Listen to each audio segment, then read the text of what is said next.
We would like to unite the people of this country to create one nation, one people, to give equal opportunity to everybody who is born in our country. This is where it begins, the promise to amend the constitution to establish a hybrid executive system which will have a president and a prime minister as a way of sharing power and ensuring inclusivity. NTV notes that this will be possible without going to a referendum, as they will not relate to the supremacy of the constitution, the territory of Kenya, sovereignty, national principles and values of governance, the Bill of Rights, the president's term, functions of parliament, independence of the judiciary and the commission or devolved governments.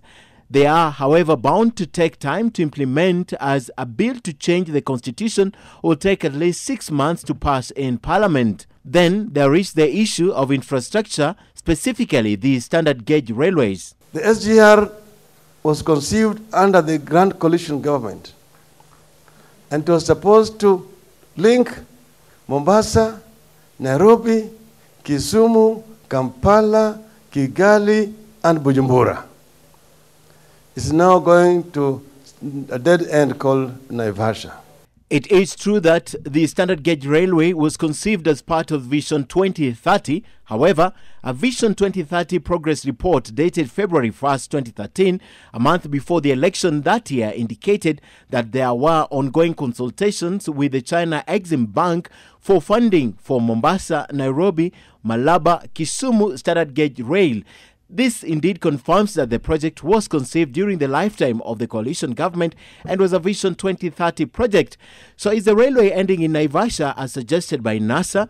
No evidence backs them up. However, we know that in May this year, President Kenyatta led a delegation to China seeking funding to build the standard gauge railway from Naivasha to Kisumu. A further extension to Malaba is planned.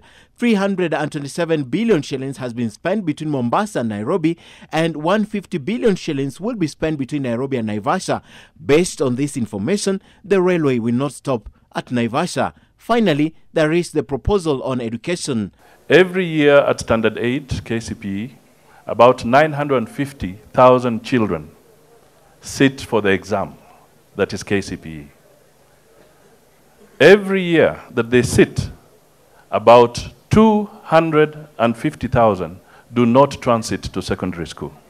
In our findings, in 2015, 932,000 students at KCPE and a total of 757,904 joined Form 1 in 2016, translating to 174,096 dropping out of school. The number of students in Class 8 has increased by 47% from 635,800 in 2006 to 932,000 in 2015. Those reaching Form 1 have increased from 313,695 to 757,904 students.